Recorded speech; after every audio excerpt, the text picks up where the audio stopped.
I can still see it as if it's happening now. We were in the kitchen, not fighting, just simmering in that heavy quiet that comes when too much has been left unsaid. The plates from dinner were stacked on the counter, untouched since we'd finished eating. She leaned against the sink, arms folded, wearing that cold, distant mask she perfected over the past few months. Then she said it. "Other men want me." No raised voice, no anger, not even a hint of confession. It was delivered with calm precision, designed to sting. She wasn't sharing. It was a provocation. But I refused to react.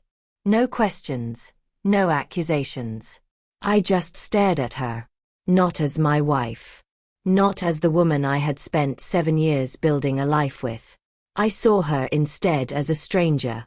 A stranger who had been living in my home, sleeping in my bed, pretending love still existed while quietly packing away her feelings piece by piece, leaving behind only the shell of what once was. That was the moment I understood she was already gone. Emotionally. Mentally. The bond between us hadn't snapped in some sudden break.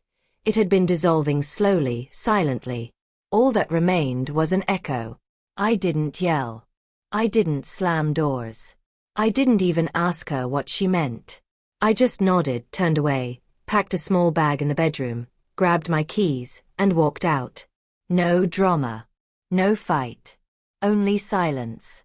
That night I drove 3 hours north to an old cabin my uncle had left me when he passed. It was worn down and half forgotten, but it had electricity, quiet, and no cell reception. Exactly what I needed. I spent that first night lying awake, replaying every sign I had ignored. The late nights at work. The way she stopped laughing at my jokes. The phone that always lay face down. I remembered our last anniversary. Me pouring wine, planning an evening, and her sitting across from me glued to old messages, already halfway gone. I told myself she was just exhausted, that her job was draining her. But deep down, I knew the truth. I was the one exhausted. Exhausted from carrying us, from proving myself, from fighting for something she had already abandoned.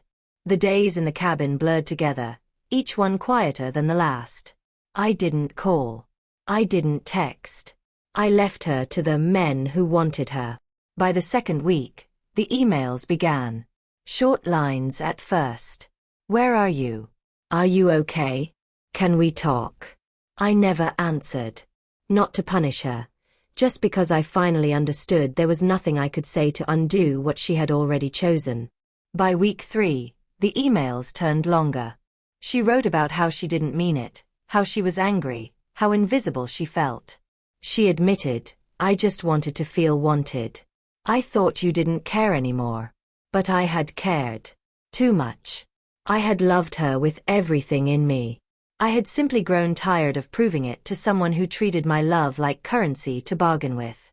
She pushed, tested, baited, and I stopped playing. A month later, I returned to the city, but not to our home. I rented a small apartment and began again quietly, on my own terms. She didn't even know I was back.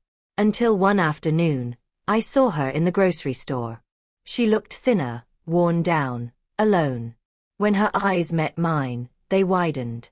I gave a polite nod and kept walking, but she reached out and touched my arm. "Please," she whispered. "Can we talk?" I looked at her the same way I had that night in the kitchen, like she was a stranger. For the first time, her regret wasn't wrapped in anger or manipulation. It was raw, real. But I had nothing left to offer. So I stayed silent. I walked away. She got what she wanted, the attention of other men.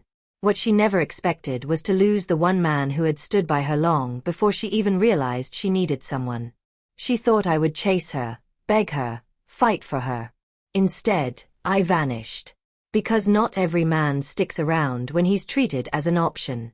Some of us walk away quietly and let silence speak. She learned too late that loyalty doesn't shout, doesn't demand to be noticed. It's steady, patient, until it isn't. And once it's gone, the emptiness it leaves is louder than any argument. She wanted to feel desired. She got her wish. But what she lost was the only man who truly loved her.